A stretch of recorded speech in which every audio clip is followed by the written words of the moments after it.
sur les choses que l'on a fait précédemment ou pas.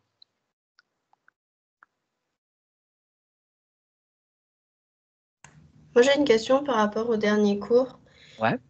J'arrive pas trop à voir dans quelle partie du cours il se situait parce que enfin, il y Dans a quelle la vidéo sur la partie du cours convergence, il se situe quoi? la partie qu'on a faite la dernière fois. On a Ah, fait toute une partie sur, vous savez, cette espèce de boomerang ouais. avec les conditionnements stables et un conditionnement stable. Oui. Et je vois pas trop, est-ce qu'il se situe ce cours-là avant la consistance, l'ordre et la convergence? C'est dans la suite des équations de C'est transport, après, en ouais. fait. C'est après, ouais. Après la convergence? Ouais. Ok. Alors, je vais vous montrer sur Moodle. Où est-ce que vous êtes, vous? Vous êtes là. Voilà. Donc, je le redis. Donc ça, c'est Sceaux. Ça, c'est Montpellier. Voilà. Qu'est-ce qui s'est passé ici?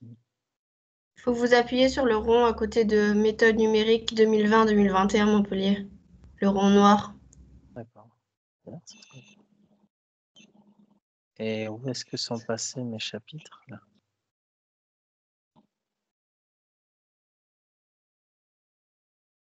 Qu'est-ce que c'est que ce truc?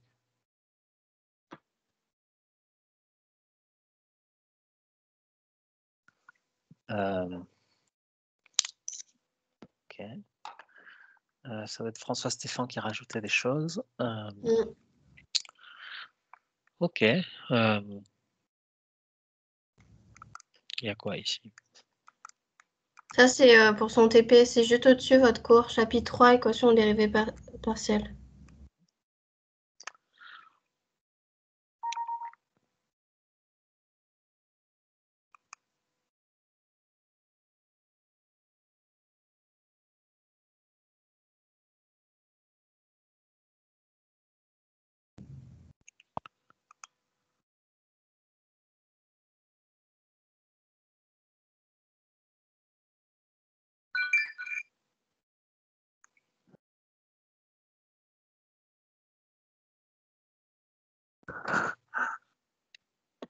Ok.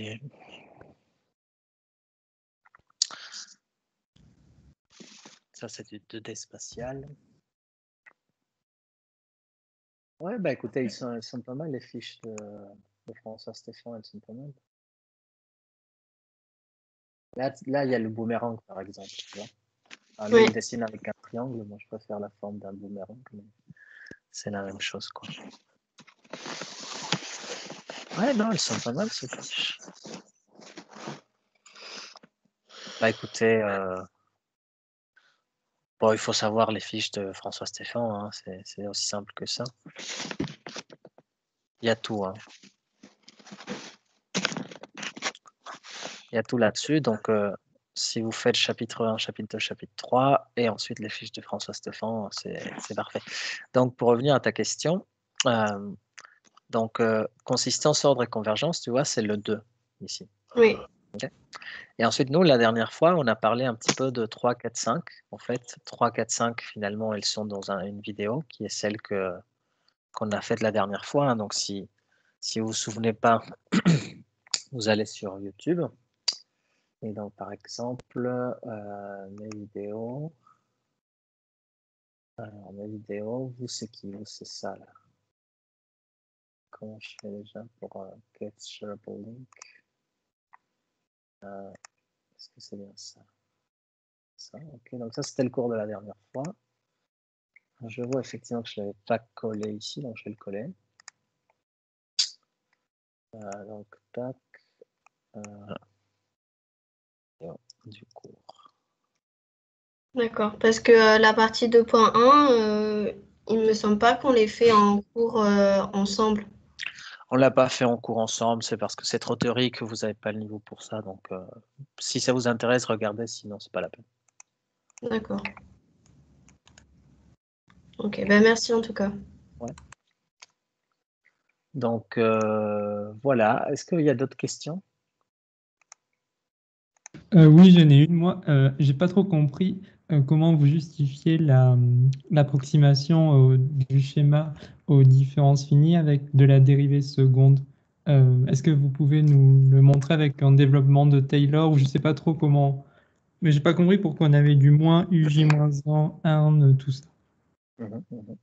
Oui, d'ailleurs, au Vous nous avez passage, expliqué, vous avez juste donné la dernière fois, mais vous n'avez pas dit. ouais, Alors, j'ai essayé de le refaire en faisant un peu une composition de deux dérivés, mais ça marchait pas. Donc, complètement. Donc, c'est une très bonne question. Il y a, en fait, voilà, je sais que vous n'avez pas trop cette culture de manière générale en France et de manière plus spécifique à l'EPF, mais en fait, un truc qui est très très très bien pour complémenter ces cours, c'est les livres. Par exemple, dans les systèmes anglo-saxons, c'est tout le contraire du système français, pour différentes raisons historiques, hein. Mais dans les pays anglophones, États-Unis, Angleterre, Allemagne, etc., bah, le livre, c'est quelque chose qui accompagne toujours les cours. Okay. Donc, c'est important que vous ayez des références de livres pour votre culture générale. En France, on ne le fait pas pour une raison historique. C'est parce qu'en fait, les livres, ça coûte cher. Et comme les livres, ça coûte cher et qu'en France, il y a voilà, un peu la philosophie de l'égalité des droits, de voilà, la méritocratie, etc., bah, en fait, ça n'a jamais été pris vraiment à cœur dans les universités. Et puis à l'EPF, il n'y a même pas de bibliothèque, donc c'est encore plus compliqué. Mais en tout cas, les livres sont hyper importants. Okay. Donc, il y a plusieurs livres que je peux vous conseiller pour ce cours, que je vous mettrai en PDF sur le chat. Alors, le premier, c'est un bouquin d'un monsieur qui s'appelle Levesque. Alors, je ne sais plus jamais où il y a l'accent circonflexe. L'accent circonflexe, il est où? Si ça se trouve, il n'y en a pas. Ouais, il n'y en a pas, je pense. Ou peut-être il y en a, je ne sais plus. C'est celui-là, Finite Difference Method for Ordinary and Partial Differential Equations. C'est un bouquin qui est vraiment excellent, super facile à lire. Donc, je vais vous le mettre dans le livre, enfin dans les notes du cours d'aujourd'hui. Donc, c'est les notes que je vous mettrai en PDF sur le cours. Okay, vous savez, sur Moodle, voilà, je me perds. Pas sur Moodle, mais sur Teams, nous avons dans les équipes, vous avez une équipe qui s'appelle méthode numérique. Et ici, en fait, dans le général, je mettrai l'ensemble des deux. Okay, donc, comme ça, vous pourrez récupérer les livres en question. Donc, le premier, c'est celui-là. Méthode de différence finie pour les équations différentielles ordinaires et aux dérivées partielles, état stationnaire et fonctions dépendantes du temps. Okay, donc, les états stationnaires, c'est ce qui vient des équations d'équilibre. Okay, équilibre. Et les problèmes dépendants du temps, c'est ce qu'on appelle des problèmes d'évolution. Okay, évolution dans le temps. Donc, on en a déjà un petit peu parlé. Et en fait, c'est des équations qui vont avoir des propriétés différentes, okay, d'un point de vue mathématique. Et du coup, comme elles auront des propriétés différentes, il y aura des schémas différents, des choses comme ça. Donc, avant de répondre pleinement à ta question de la dérivée seconde, voilà, j'aimerais bien vous dire un petit peu ça. C'est que, en fait, du coup, la famille des PDEs, Partial Differential Equations, en français EDP, équation dérivée partielle, en fait, voilà, c'est quelque chose d'extrêmement général. En fait, c'est une équation où on cherche une fonction. Cette fonction dépend de plusieurs variables, x1, x2, xn. Et l'équation, en fait, c'est une relation qui fait intervenir cette fonction inconnue et une ou plusieurs de ses dérivées partielles. Okay, voilà, plusieurs dérivées partielles, donc tout ça égale 0. Et ces équations-là, comme je vous avais dit le premier cours, en fait, elles viennent de plein de domaines. Ça peut être de la physique, de la chimie, de la biologie, de l'économie, par exemple l'équation de Black-Scholes pour les cours des actions, c'est des équations stochastiques. Donc voilà, c'est ces équations qui permettent de créer des modèles conceptuels de phénomènes physiques. Okay, donc ça, j'aimerais bien que vous le voyez vraiment très clair. Donc, d'une part, il y a la réalité physique à laquelle on n'a jamais accès. On n'est jamais dans la réalité. Okay. Donc, la réalité physique, voilà, pour nous, elle est inatteignable. Mais on va quand même essayer de faire un peu de choses parce qu'on a besoin de résoudre des problèmes. Donc, on va créer des modèles, okay, modèles conceptuels. Et là, ici, en fait, je les déclinerai en deux types. Des modèles un peu plus classiques, comme ceux dont vous avez l'habitude jusqu'à maintenant, ce sont des équations. Des équations, ça peut être des équations différentielles ordinaires, des équations dérivées partielles, des équations stochastiques, enfin, ça peut être plein de trucs. Mais c'est des modèles dans lesquels vous avez un objet mathématique qui décrit ce phénomène et en essayant de tenir compte de tous les processus. Donc, on passe de la réalité au modèle. Après, on va faire différentes choses sur les modèles pour essayer de revenir à la réalité. Donc, mais essentiellement, il y a cette approche qui est l'approche classique que vous connaissez pour le moment. Il y a une autre approche, pour ceux qui feront la majeure data l'année prochaine, vous allez étudier ça avec moi, c'est des modèles par exemple, des réseaux de neurones. C'est juste un exemple, mais c'est le meilleur exemple que j'ai. Neural networks, les réseaux de neurones, dans lesquels on ne va pas créer vraiment une équation pour modéliser un phénomène. Ce que l'on va créer, c'est des structures, par exemple ici des réseaux de neurones, dans lesquels on va essayer d'apprendre ce que c'est que la réalité. Okay. Par exemple, si vous voulez résoudre comment un fluide se comporte, okay, par exemple, si vous voulez voir comment une chute d'eau s'écoule ou comment le sang s'écoule dans les artères, etc., okay, avec des champs de vecteurs qui vont dans tous les sens, eh bien, vous pouvez soit résoudre les équations de Navier-Stokes, soit, en fait, maintenant, depuis peu de temps, il y a des approches nouvelles comme ça avec de l'intelligence artificielle qui font la chose.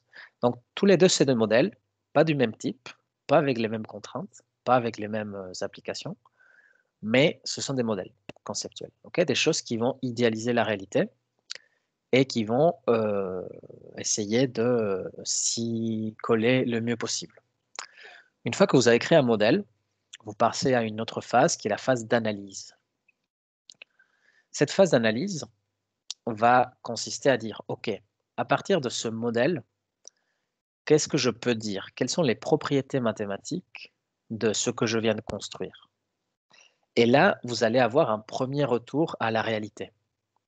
Un premier retour à la réalité qui dit, OK, bah écoute, moi j'ai réussi à démontrer que, par exemple, les solutions de cette équation ont telle propriété, par exemple, elles sont croissantes, ou alors elles sont toujours positives.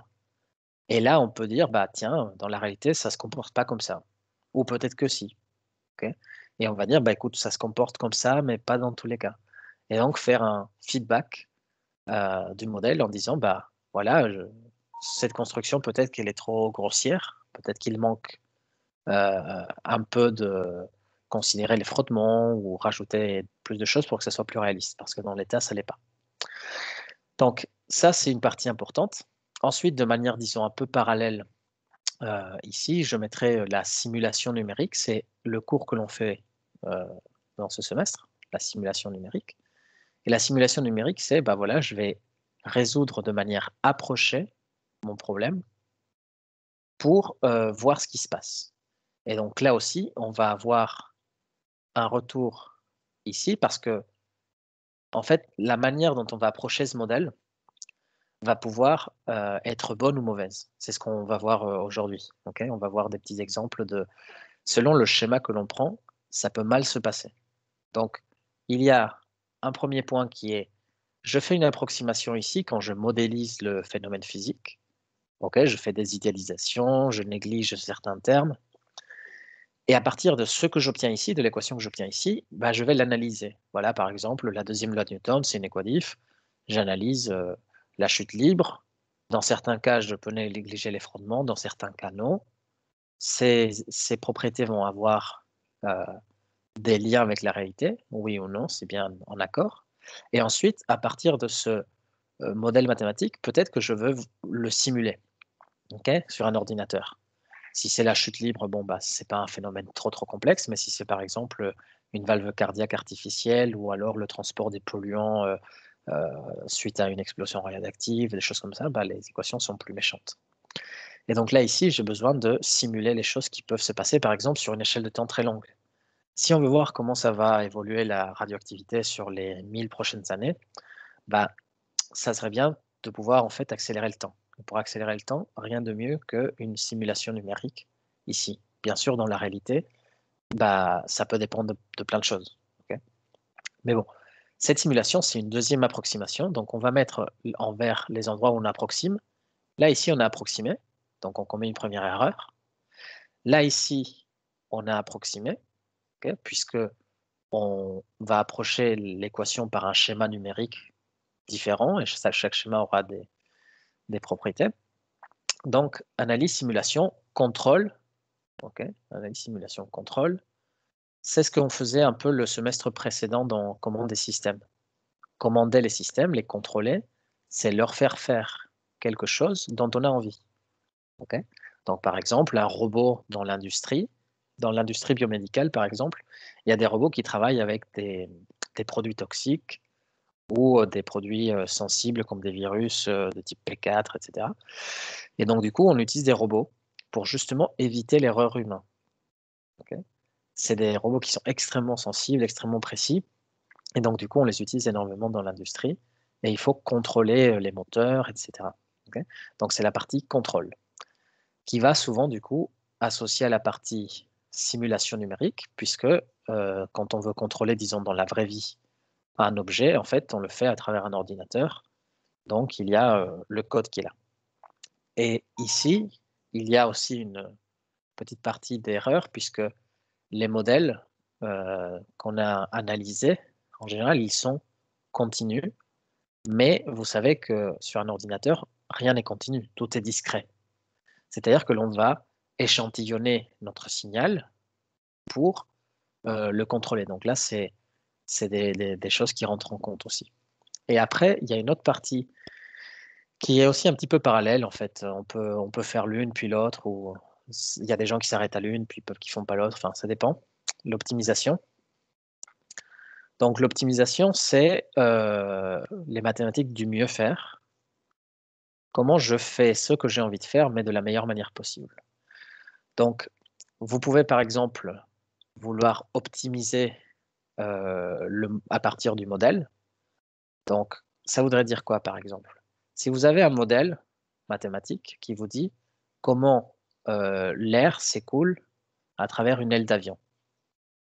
Okay, donc ici, vous avez le champ de vitesse du vent. Okay, à cause de la différence de vitesse, il y aura une différence de pression qui va ensuite engendrer un lift sur l'avion. Donc, c'est ce qui lui permet de monter. Okay, et en fait, vous pouvez considérer plein de formes pour l'aile d'avion. Vous pourriez imaginer tout ce que vous voulez. Et vous pouvez vous poser la question, parmi toutes les formes possibles, laquelle optimise un critère? Par exemple, laquelle maximise le lift, okay, la montée de l'aile, ou à laquelle va minimiser, si c'est une voiture par exemple, les frottements, ou laquelle va minimiser par exemple les turbulences. Okay, c'est typiquement des choses que l'on fait pour les voitures de Formule 1. Vous savez, il y a des formes des palettes ici un peu à la fin qui permettent justement de faire un lift inversé, un peu comme l'inverse d'une aile d'avion, qui permet de pousser la voiture vers le sol pour pas qu'elle s'envole, puisqu'elle va très vite. Okay, donc tout ça, c'est la partie optimisation. Donc toutes ces parties-là peuvent être liées. Et à chaque fois, on a un retour vers la réalité. Est-ce qu'on a optimisé de la bonne manière? Est-ce qu'on a simulé de la bonne manière? Est-ce qu'on a contrôlé de la bonne manière? Etc. Okay, donc analyse, modèle, simulation, contrôle, c'est voilà un peu la chaîne de production des mathématiques appliquées. Il y aurait d'autres petites parties, mais bon, voilà, ça c'est un peu pour l'essentiel. Voilà, donc j'aimerais bien que ça soit clair, toute cette partie-là. Si moi, il y a un truc que je voudrais vous transmettre pour ce cours, c'est que vous avez compris ça. Si vous avez compris ça, pour moi, c'est réussi. Ensuite, il y a les détails un peu techniques, voilà, donc c'est ce qu'on va parler ici. Et puis, puisque je vous fais la promotion de ce bouquin, je vais vous montrer un petit peu, pour répondre à la question de votre collègue sur la dérivée seconde, un petit peu. Oups, je viens de le fermer, j'ai fait n'importe quoi, excusez-moi. Est-ce que je suis... Alors, c'est pas ça. Qu'est-ce qui se passe là? Ah, je comprends. C'est parce que j'avais le stylet. Là. Alors, je rouvre le bouquin. Alors, non, c'est pas celui-là. Ça, il est très bien aussi. C'est un bouquin de l'école polytechnique, mais c'est un peu avancé pour vous. Donc, je vous le conseille dans une deuxième lecture. C'est le livre de Grégoire Allaire, Analyse numérique et optimisation. Mais non, on va commencer avec celui-là. Alors, je vous montre vite fait le sommaire. C'est important que vous ayez un peu conscience du sommaire. Chapitre 1, c'est celui que vous devez connaître bien. Donc, si vous voulez vraiment, s'il y a parmi vous qui veulent rentrer vraiment dans les détails et que vous avez ensuite des questions, vous pouvez me poser des questions évidemment. C'est le chapitre 1, approximation par différence finie. Là, il y a un peu toute la théorie, etc. Nous, quand on va faire voilà, vos projets, etc., on va appliquer des choses à l'équation de la chaleur, des choses très simples. Mais s'il y a des gens qui veulent rentrer dans le truc, bah, c'est chapitre 1. Ensuite, regardez, chapitre 2, état stationnaire et problèmes avec des conditions limites. Boundary value problems. Et là, on a plusieurs détails. L'équation de la chaleur, c'est celui dont on va parler beaucoup. Les conditions au bord. Donc, il y a différents types de conditions au bord, Dirichlet, Neumann, Fourier, des conditions mixtes, des conditions sur plusieurs parties du domaine. Le problème des états stationnaires. Donc ça, c'est les problèmes qui n'évoluent pas dans le temps.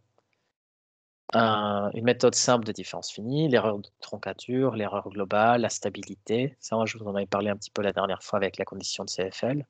La consistance, la convergence. Voilà, on en a évoqué un petit peu les notions sur une vidéo qui est tout à fait optionnelle. Stabilité dans la norme L2, équation non linéaire. Ça, on en avait un petit peu parlé des équations non linéaires. Et ensuite, regardez, voilà. Équation elliptique. Donc les équations elliptiques, bon, c'est ce qui va faire un peu le pendant des états stationnaires. Les équations elliptiques, très souvent, bien que pas uniquement, décrivent des états stationnaires de phénomènes qui d'habitude évoluent dans le temps. Okay, ça rentre aussi, par exemple, dans d'autres cadres, comme des problèmes géométriques. Donc, ils n'ont rien à voir avec des problèmes d'évolution à la base. Bon, des choses comme ça. Et ensuite, ça, c'est une partie assez avancée, mais qui, en fait, est vraiment le cœur de ce type de méthode. C'est que, en gros, si je vous la fais courte, les méthodes de différence finie, en gros, c'est juste des équations matricielles. Si A est une matrice, X est l'inconnu et B c'est un autre vecteur, bah en fait, vous voulez résoudre ça, quoi. Donc, si A est inversible, il y a une unique solution qui est A moins 1B. Mais en fait, je vous avais dit que numériquement, on ne calcule jamais la matrice inverse. On ne fait jamais ça pour résoudre le système. Pour résoudre ce système-là, AX égale B, il y a plein de méthodes qui sont optimisées pour l'informatique, qui ne consistent pas du tout à calculer A moins 1. Okay, donc là aussi, vous voyez autre chose qui est importante, c'est que parfois, une solution théorique n'est pas exploitable en pratique. Okay, donc ça, c'est quelque chose voilà, qui est important aussi de cerner. Donc cette partie 4, vous pouvez carrément, la partie 3 et 4, vous pouvez la zapper. Tout le reste, si vous voulez regarder, il n'y a pas de problème. 3 et 4, vous pouvez la zapper dans un premier temps. Ensuite, là, ça, vous devez le lire si vous souhaitez. Ça, on l'a déjà fait. C'est le problème de Cauchy pour les EDO. C'est ce qu'on avait fait lors du TP. Là, il y a les méthodes de Runge-Kutta, les méthodes de Taylor. Il y a des choses plus avancées aussi, comme les méthodes multipas, dont on avait fait juste avec un petit pas, petit h. Mais il y a des méthodes multipas aussi. Ça, vous pouvez saper aussi. Le 6, c'est un petit peu avancé. Ça aussi, le 7. Le 8, c'est super intéressant. Je vous avais juste montré un petit exemple d'équation RAID, qui était l'équation de Van der Pol. Mais bon, c'est pas hyper essentiel. Et là où ça commence à être vraiment votre partie du cours, c'est le 9. Okay, chapitre 9, c'est vraiment tout ce qui est problème d'évolution avec les méthodes de différence finie. Là, ici, bah, c'est un petit peu plus général. Voilà. Mais voilà. Voilà, donc s'il y a quelque chose à retenir, on va l'écrire tous ensemble. Dans ce livre, il y a donc chapitre 1 et 2. Okay, donc là, je vais revenir à la partie qui est là. C'est une partie qui est donc bien écrite, parfaitement écrite, sur laquelle vous pouvez vous appuyer sans problème. Donc, c'est chapitre 1, chapitre 2. Et ensuite, on a dit quoi? On a dit chapitre 5, on l'a déjà fait. Chapitre 9. Voilà, chapitre 9. Donc, et 9. Voilà, ça c'est votre cours de cette année, de ce semestre, chapitre 1, 2 et 9. Okay. Maintenant, je vais répondre à la question de votre collègue sur la différence d'ordre 2. Et puis, vous pouvez lire un petit peu aussi l'annexe E, si ça vous intéresse. Ça parle de Schrödinger, ça parle des classifications des équations, les équations de réaction-diffusion. Plus, si intéressé, chapitre E. Ça, c'est optionnel. Mais vraiment, là où c'est pas optionnel, du coup, et je vous conseille fortement de le lire, c'est chapitre 1, 2 et 9. Okay. Voilà. Donc, maintenant, la dérivée seconde. En fait, ce qu'on avait fait, si je descends un petit peu, voilà. Supposons qu'on veut approximer la dérivée première, U', au point x bar.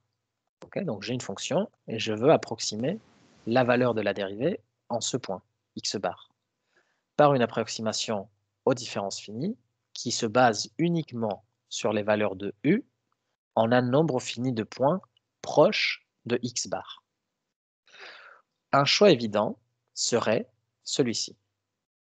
U de x plus h moins U de x sur h. Hein, puisqu'on sait que quand h tend vers 0, ça c'est la dérivée en fait. Et donc ici, voilà, c'est une notation parmi celles qui existent, qui est en fait l'approximation en amont. Ce que François Stéphan appelle dans ses notes, peut-être un truc comme ça d'ailleurs. Je vais vous dire comment il appelle lui. Moi je l'appelle forward, mais en français, je ne sais plus comment est-ce qu'on dit. Ah oui, tu m'as dit de cliquer où déjà? Ah, attends, il faut que je sorte du mode édition, je crois. C'est le mode édition. C'est le mode édition. Voilà. Donc, je clique sur le petit point noir. Et ensuite, alors c'est ce que François Stéphan appelle dans la fiche synthèse discrétisation des dérivés. Il appelle ça schéma décentré avancé. Hein, donc, vous voyez, c'est UI plus 1. Alors, vous voyez rien, je pense que c'est trop petit. Voilà. C'est UI plus 1 J moins UJ sur H. Hein, c'est cette chose-là. C'est le schéma décentré avancé. Ou on aurait pu le faire, comme ici, dans l'autre sens. U de x moins U de x moins h. Okay, donc, ça correspond au schéma décentré retardé. Ou alors, on fait le schéma centré, c'est-à-dire qu'on pointe le point à droite et le point à gauche. Okay, donc, ça ici sur le papier, comment ça se voit? Donc, vous avez le point d'intérêt où vous voulez calculer la dérivée, x bar, et vous pouvez utiliser soit un point qui est un peu plus loin, et c'est de là, soit un point qui est un peu avant, soit les deux extrémités ici, si vous faites le schéma centré. OK? Bon, maintenant, en fait, comme je disais, la dérivée seconde, c'est dérivée deux fois.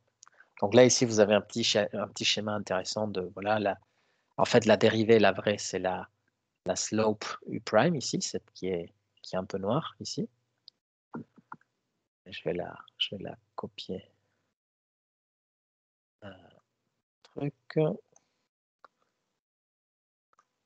Voilà. Ok, donc la slope U', c'est celle qui vous intéresse vraiment, c'est la dérivée qui est là.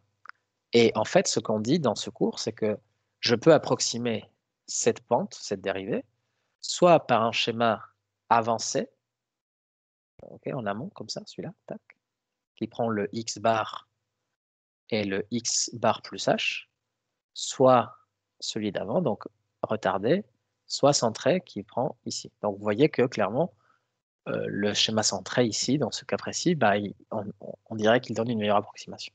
Okay, donc, effectivement, en fonction de comment on discrétise, on va avoir des meilleures ou moins bonnes approximations.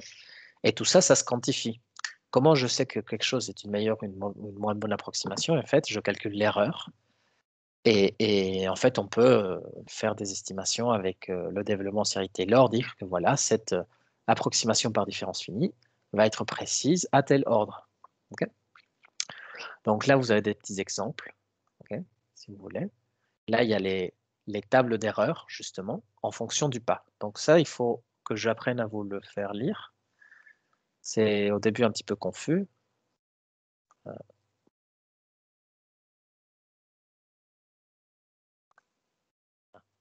Tac. Donc, maintenant que vous avez vos différentes approximations de la dérivée, prenons par exemple le cas de la dérivée avancée en temps. Lorsque h est 10 moins 1, okay, je suis à une erreur de le h diminue, okay, plus le h diminue, plus ces valeurs-là diminuent aussi. Donc ça, c'est normal. C'est plus le pas est petit, c'est-à-dire moins je vais loin, eh bien, je m'attends à que mon approximation soit meilleure. Donc en fait, ces tables-là d'erreur dépendent du pas petit h, et ici, vous tracez l'erreur. Okay, et des graphiques comme ici, en fait, vont...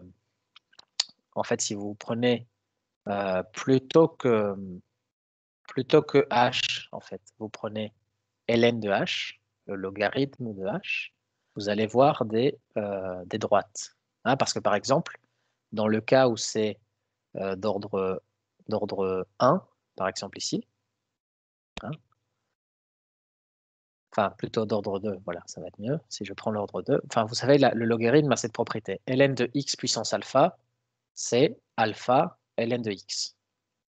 Donc, si vous tracez sur un graphe logarithmique la fonction, par exemple, que à h associe h carré, sur un graphique normal, c'est une parabole, mais sur un graphique logarithmique, c'est une droite de pente 2. Donc, ça a tout un intérêt parce qu'en fait, calculer des pentes, c'est facile. Donc, si j'ai une méthode qui est d'ordre 2, sur le graphe logarithmique de l'erreur, ça va se voir comme une droite dont la pente est 2. C'est-à-dire que si j'avance de 1 en abscisse, je monte de 2 en ordonnée. Okay, et donc là, ce que nous dit ce tableau, c'est que voilà, l'approximation avancée en temps, elle est d'ordre h. L'approximation ici des 0, qui est la centrée, elle est d'ordre 2. Donc, vous voyez que celle qui est d'ordre 2, elle est meilleure parce que pour une erreur, par exemple ici de 10-1, la méthode qui est d'ordre 2 me donne déjà un 10-4. Hein, vous le voyez ici. J'ai 10-4 de précision, tandis que celle-ci, elle est juste à 10-2. Celle-ci, elle est 100 fois plus précise. Okay, donc, plus l'ordre d'une méthode est élevé, plus l'erreur est petite. Okay, donc ça, c'est important aussi. Et maintenant, bah, voilà, petit à petit, on arrive à ces histoires de dérivées secondes avec le développement de Taylor, c'est la façon de les prouver de manière précise. Donc là, ici, voilà, c'est le graphe d'erreur dont je vous parlais, okay, pour D+, D0, D3. Et voilà, donc maintenant, alors, est-ce que c'est... Voilà, dérivée seconde, voilà. Okay, approximation de la dérivée seconde peuvent être obtenues d'une façon analogue. Le standard, c'est le schéma d'ordre 2, centré, qui consiste à faire ceci. Donc, comme je vous disais, la dérivée seconde, là, c'est ce que je vous ai dit l'autre jour, en fait, c'est la dérivée de la dérivée. Okay, mais cette dérivée seconde, regardez, elle fait intervenir un point avant, le point, et un point après. Donc, il faut que je dérive 2 fois, mais une fois en avant et une fois en arrière. Okay, donc, si je dérive une fois en avant et une fois en arrière, j'ai une dérivée seconde centrée. On aurait pu faire 2 fois la dérivée en amont, okay, mais du coup, on aurait non pas u x bar moins h, x bar plus h, on aurait x bar plus h et x bar plus 2h, par exemple. Donc ici, voilà, la dérivée seconde, c'est la dérivée en amont de la dérivée en aval de x bar. Enfin, je confonds toujours en amont et en aval. En amont, c'est avant, enfin devant, c'est ça. Et en aval, c'est derrière. Voilà, donc ça c'est en amont, en aval. Et donc ça nous donne ça. Okay. Alors là, ici, vous avez le détail avec Taylor, c'est ce que tu me demandais. Okay. Si on fait la dérivée seconde, on voit que ça nous donne quelque chose qui est d'ordre 4. Okay. On a un grand taux de h puissance 4 ici qui sort. Et voici un exemple, je pense que ça va être un peu plus éclairant. Supposons qu'on veut approximer U'' de x2 uniquement sur les valeurs U1, U2 et U3. En fait, ça c'est un truc un peu général, on peut prendre n'importe quelle combinaison linéaire de ces gens-là. Voilà, en fait, C1, U1, C2, U2, C3, U3, ça c'est une combinaison linéaire. Okay.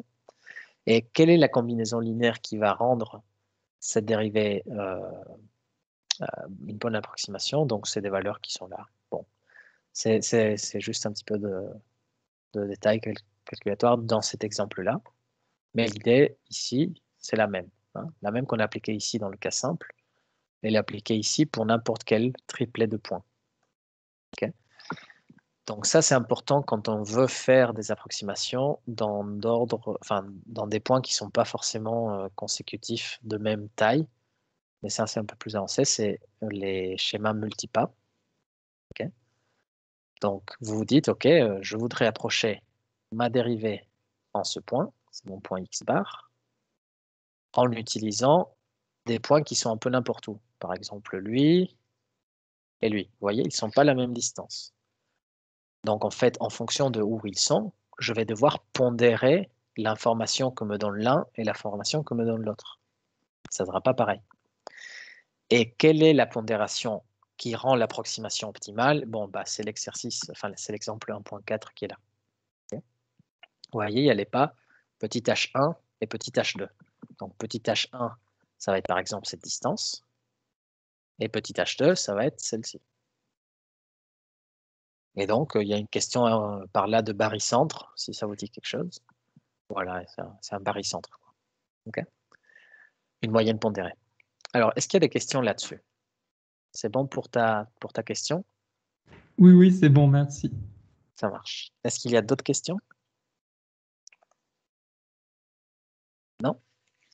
Alors, est-ce que vous avez accès à MATLAB? La dernière fois, il y avait des problèmes avec Citrix, donc vous n'aviez pas accès à MATLAB. Est-ce qu'aujourd'hui, vous avez accès à MATLAB?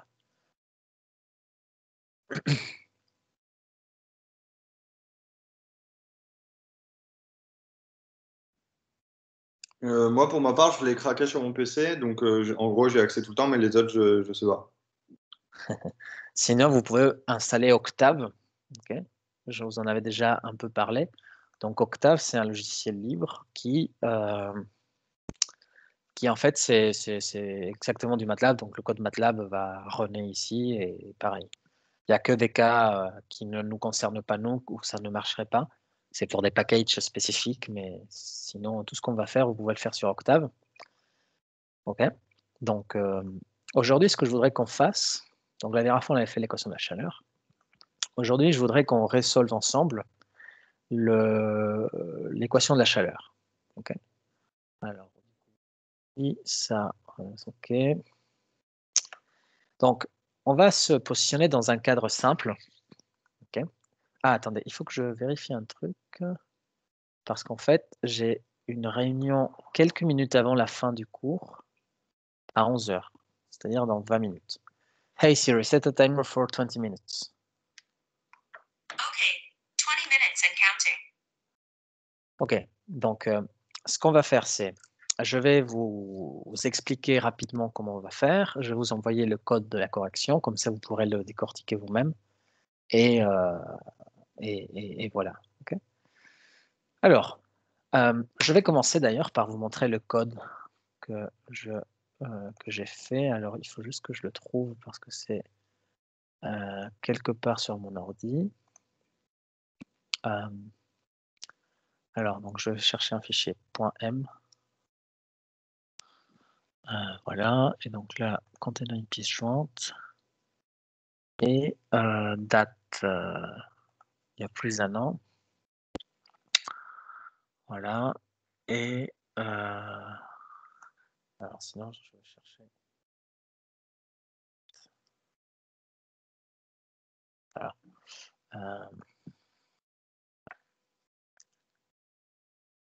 Si, sinon je sais.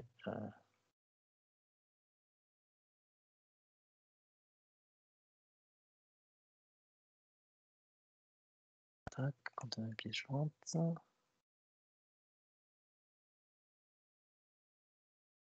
Ok.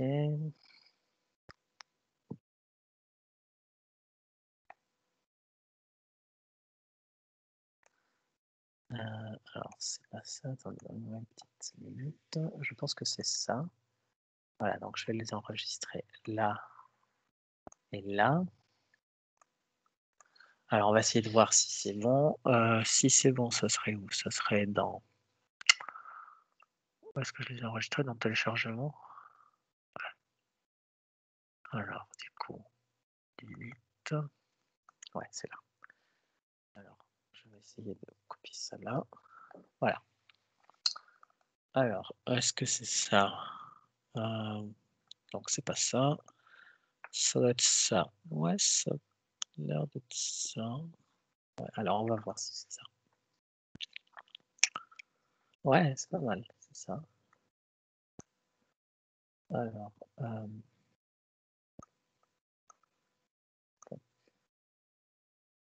voilà, donc ça, c'est un peu le genre de choses que l'on peut faire. Donc, vous voyez, c'est la solution de l'équation de la chaleur. Ok. Je suis persuadé que j'en avais une autre. Ça, c'est avec un schéma implicite. Ok. Alors, c'est peut-être pas la dernière. Mais en tout cas, le problème que l'on va résoudre aujourd'hui, c'est le suivant. On va se donner une barre de métal qui est chauffée. Okay.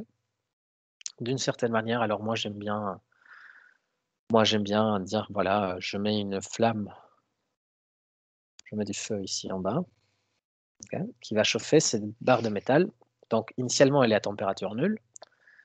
Et bah, je commence à mettre le feu en dessous, donc ça va avoir une température initiale qui est un peu comme ça. Okay. Voilà, donc ça par exemple, c'est la fonction f de x qui vaut 1 si par exemple x est dans l'intervalle -1, 1, et 0 sinon. Okay, donc elle est nulle partout ailleurs. Ensuite, ça, voilà, ça c'est l'axe des x, c'est l'axe de l'espace. Là, je suis en une dimension, on peut faire exactement la même chose dans plusieurs dimensions, mais commençons par la 1D. Ça, c'est l'axe du temps. Okay. Et ce que l'on veut, c'est voir comment ça va évoluer cette température. Alors, pour commencer, on va fixer une température ici au bord. Okay. On va dire, par exemple, que la température est fixée ici au bord à la température extérieure. Okay, de, je sais pas, moi, on va la fixer à 0 degrés. On va dire qu'il fait froid dehors. Okay. Et ensuite, on a tout. Donc, on a la condition initiale en rouge, les conditions au bord qui sont là. Quel est le problème du point de vue mathématique que l'on veut résoudre? Donc, c'est la dérivée par rapport au temps de U. Donc, U au temps T et au point X, c'est la température, okay, de la barre de métal au temps T et au point X d'espace. Et donc, l'évolution de cette température, elle est donnée par l'équation de la chaleur, donc un coefficient de conductivité. Donc, si sigma est petit, ça va représenter un coefficient, un matériau qui conduit peu la chaleur. Et un sigma grand, ça va signifier un très bon conducteur de la chaleur. Okay. Donc, sigma carré, c'est juste pour dire que c'est un truc positif, okay, le carré. Et ensuite, je mets la dérivée seconde de U par rapport à x carré. Voilà, c'est la dérivée seconde en espace. Donc ça, c'est l'équation. Cette équation, elle doit être vérifiée pour tout t positif et pour tout x dans l'intervalle oméga. On va l'appeler comment cet intervalle oméga? Je vais l'appeler, on va dire que c'est voilà, que ça c'est oméga. Okay. Donc vous allez pouvoir prendre par exemple l'intervalle -10, 10. Okay. Pour tout x dans oméga. Et ensuite, on va dire les conditions initiales signifient que U au temps t égale 0 pour tous les points x, il est donné par la fonction que j'ai appelée ici f de x. Et enfin, les conditions au bord nous disent U pour tous les instants de temps au point x égale moins 10 va être égal à 0. Ça, c'est le bord gauche. Et le bord droite me dit que U de t pour tous les instants de temps au point x égale 10 est nul aussi. Okay. Donc voilà, là j'ai mon problème condition initiale plus condition limite que je vais pouvoir résoudre. Maintenant, il va falloir que je discrétise tout ça. Okay. Donc je vais me copier ces trucs. Voilà. Donc copier, je fais une nouvelle page, coller. Voilà. Il y a des choses que j'ai pas besoin, ça. Voilà. Donc, maintenant, je vais discrétiser ce problème. Donc pour discrétiser ce problème, je pose la notation classique en disant que U, I, N, c'est la solution U au temps Tn et au point spatial XI, hein, dans ma grille. Et donc là, ici, j'ai un domaine spatio-temporel qui a été discrétisé. C'est ma grille, comme ça, en espace et en temps.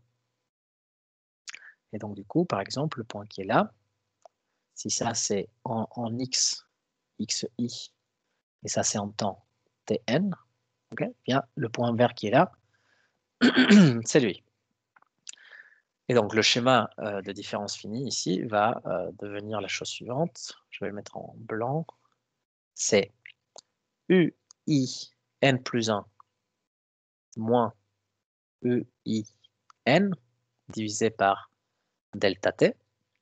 Donc ça correspond à l'approximation de la différence finie de la dérivée partielle de u par rapport à t, va être égal donc à sigma carré, la dérivée seconde de u par rapport à x. Donc ça va faire ui, désolé, j'ai reçu un message, donc u, qu'est-ce que je disais, ui moins 1 au temps n, plus 2 fois ui n, là il y a des moins. Attendez, je vérifie juste que j'ai mis les moins au bon endroit. Donc ici, qu'est-ce que ça nous disait? Donc c'est, oui, c'est avec des moins sur le 2. En fait, c'est que ça dépend du côté où vous le mettez. Il y a les moins sur les premiers ou le moins sur les deux. Là, il se trouve que comme je l'ai mis à droite, le moins, il est sur le 2. Donc là, c'est un moins plus ui plus 1 plus 1 n. Et le tout divisé par delta x carré. Oups. Bon, voilà, delta x, le tout carré. Voilà, donc ça, c'est la discrétisation de l'équation. Okay. Maintenant, les conditions initiales me disent que u, i, n, pour n égale 1, du coup, ui1, puisque c'est la condition initiale, elle est égale à f de xi. Hein. Je dois évaluer la condition initiale au point xi. Et ça, je vous le rappelle aussi, c'est quoi xi? Xi, c'est i fois delta x. Et Tn, c'est n fois delta t. Pour le moment, on fait uniquement des schémas de pas constants, mais plus tard, bien sûr, on peut faire des schémas à pas variables. Donc ui1 égale f de xi, et finalement, les conditions aux limites vont me dire que u pour tous les instants de temps n à gauche, donc au point x égale moins 10, est 0, et u au dernier point, on va dire que c'est le point n, le dernier point en espace. D'ailleurs, peut-être que n, ouais, bon, enfin, voilà, il y a n pas en, je vais l'appeler plutôt m, parce que n, ça fait penser au temps. M, donc il y aura m points en espace et grand n points en temps. Donc, UM à n'importe quel instant de temps n égale 0. OK? Donc là, vous voyez, j'ai discrétisé mon équation différentielle, ma condition initiale, mes conditions limites. Maintenant, j'ai plus qu'à mettre tout ça sur MATLAB. Bon, ce schéma-là, comme je l'ai choisi, c'est un schéma qu'on avait dit explicite, avancé en temps. Donc, je dois isoler ce terme-là et remplacer tout le reste. OK? Alors, laissez-moi voir un truc. J'ai reçu un message, c'est que comme je vous disais, j'ai un Skype important à 11 h avec des collègues de l'EPF de Sceaux. Donc, qu'est-ce que je fais ici? Eh bien, je l'isole et ensuite je fais mon truc MATLAB. Alors, on va voir si en 8 minutes j'arrive à le faire. Donc, bah déjà, regardez, je vais vous commenter plutôt. Voilà, on va plutôt faire ça. Je vais vous envoyer ce code qui. Non, en fait, je ne vais pas. Ne vous basez pas sur ce code, puisqu'en fait, là, c'est l'écriture matricielle. Donc, je vous en avais un peu parlé l'autre fois, mais on va le faire ensemble. Allez. Donc, la première chose à dire ici, c'est les paramètres. Okay, donc, déjà, delta t. Delta t égale quelque chose. Delta x égale quelque chose. Okay. L'intervalle espace égale, par exemple ici, moins 10, 10. Okay. Intervalle temps égale 0, 1, par exemple. Alors là, ici, je vous avais parlé aussi d'un truc très important, c'est la condition de CFL.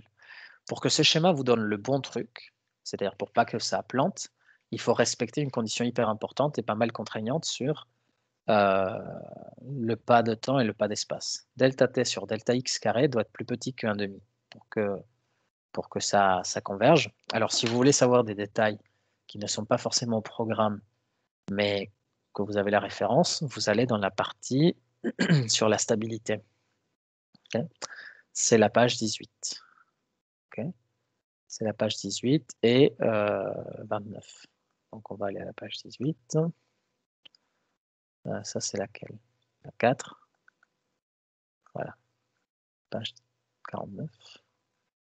Je me suis un peu emballé. 40. 36. 15. Voilà. 18. Alors, global stabilité. Voilà. La stabilité, consistance, en fait, c'est un peu plus tard. C'est dans la stabilité en norme 2, avec la méthode de von Neumann. Voilà. Sinon, je vais chercher juste CFL.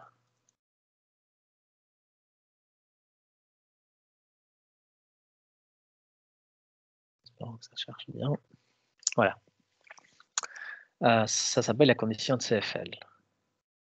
Ces conditions nommées par machin donnent la convergence, la stabilité et la convergence des méthodes de différence finie. Bon, si vous voulez lire un petit peu, voilà, c'est la section 10.7 sur la condition de CFL, mais en tout cas, ici, pour pouvoir faire courte, c'est il faut que delta t divisé par delta x carré soit plus petit qu'un demi. Donc, on va mettre ici dans notre test un test CFL. Okay, donc, on va dire, entre commentaires, par exemple, ici, je dis test condition de CFL. Bon, j'ai 5 minutes, je ne pourrais pas le finir, mais bon. Condition de CFL. If delta t divisé par delta x carré, ok, le carré il est là, sur delta x carré est plus petit que 1,5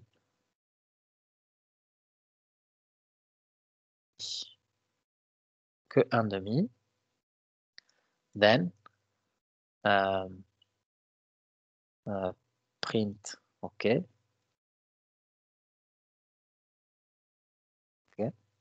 else,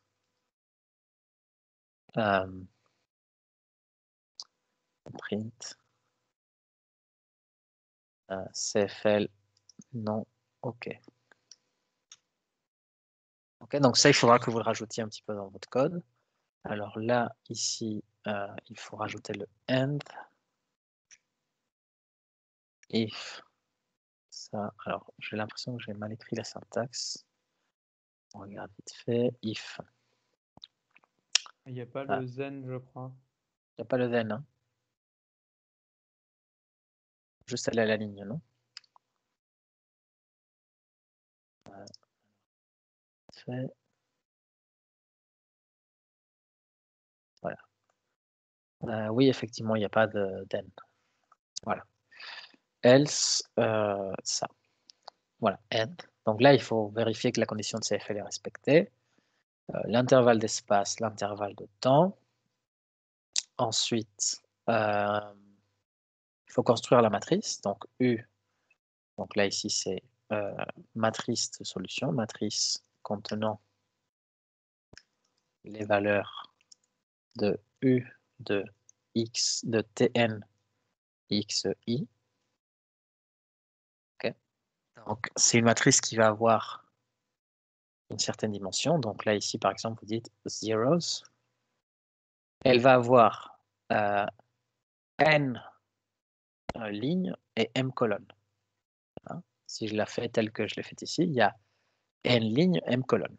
N, c'est le nombre de pas en temps, m, c'est le nombre de points en espace. Donc, comment on calcule m et n? Bah, c'est très simple. À partir de delta t et de delta x qu'on s'est fixé. Donc là, ici, vous dites le nombre de pas en espace, par exemple, c'est la longueur de l'intervalle spatial, okay, divisé par le pas, delta x. Donc ça vous donne le nombre de segments, et donc vous devez rajouter 1 pour que ça soit. Okay, donc ça va être 1 plus intervalle espace,